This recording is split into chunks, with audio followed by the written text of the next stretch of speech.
Hi everyone, I'm Hannah, also known as Singing Hin. I'm a professional musician and singing teacher. So I teach singing, I teach all about the voice and how you can help get more confidence in your voice, both literally the voice that you speak with, but also your voice in terms of what you need to say and making sure you can get that out there with confidence. So I also play guitar, Northumbrian pipes, whistle, ukulele, and a various few bits and pieces there. And I teach a few of those instruments as well. This month we are looking at international music because it's been International Music Day earlier this month.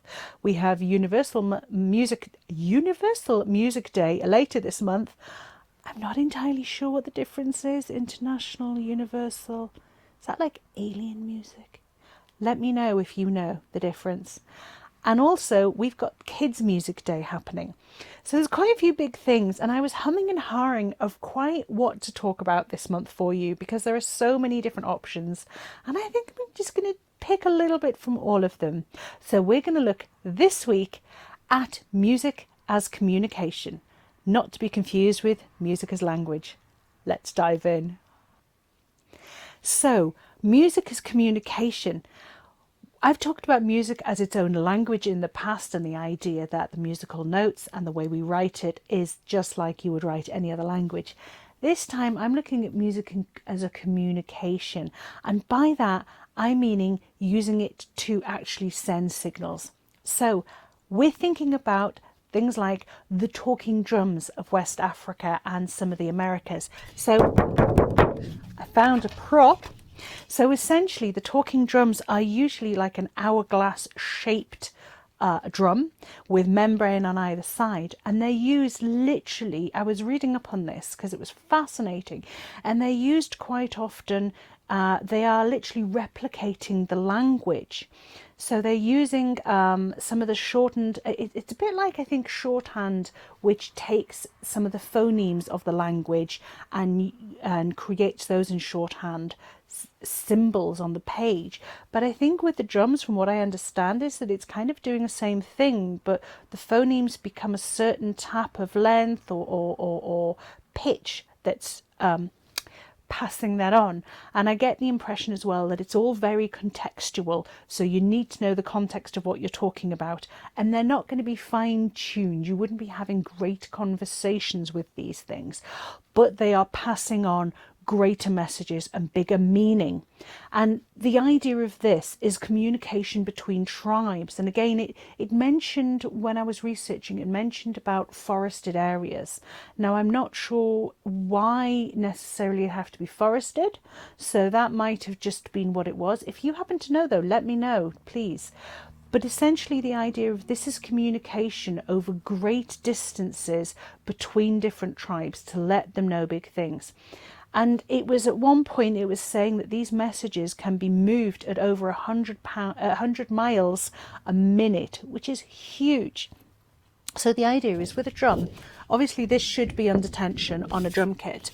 When it's under tension, you can make a different sound between the middle and the sides will make a different sound again, because these can actually be tunable to an amount. So you can get a different pitch and a different sound from hitting the middle to hitting the side. So you've got a change in pitch in there, and if you've got two on either side, two membrane on either side of your drum kit, you can have them tuned slightly differently, which is giving you quite a range of pitches within that then.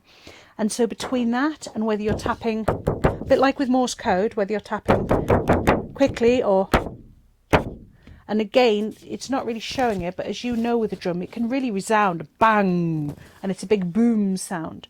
So you can get length of note as well as pitch. So between that, you can get quite a lot. And the reason they use drums is because they're natural, but they have a big sound, which is what you want. It's a huge sound which will travel a long way, which is precisely what you need when you're communicating over great distances is the word I'm looking for. So that's all. And it was a wonderful idea that my friend had of talking about these, because I never thought of it like that. But music as its own communication device, passing on messages throughout large areas. And the I equate it with the idea of signal towers that we had in the Roman Britain, where at the top of every hill they would light a fire. That would be seen by the next one who would light a fire. In that way, they'd pass a message. However, with that, there's only one message. When we light the fire, it means. So we could only pass one message at all. But with the drums, what's so wonderful is that they have the ability to then create many different sounds and meanings through the pitch and through the length of them. And I'm sure there's plenty other nuances of it that can be carried through as well. So it's not just hitting a drum means something. They can actually create a language of the drums which will have different meanings when it gets passed on. Let me know about drums if you can tell me anything more about them to do with music as communication. I'm really interested to know. And until then, I'll see you next week. Bye.